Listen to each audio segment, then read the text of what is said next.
High, welcome to my channel. বিভিন্ন ধরনের ব্লাউজের উপর এখানে ফেব্রিকের কাজ করা হয়েছে। আমি বেশিরভাগই ব্লাউজের উপর ফেব্রিকের কাজ করি। আর এখন পুজোর সময় বলে অনেকটাই চাপ।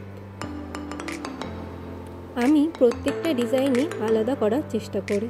ডিজাইনগুলো কেমন হয়েছে অবশ্যই কমেন্ট করে জানাবেন। যদি ভালো লাগে একটা লাইক করবেন। Thank you for watching.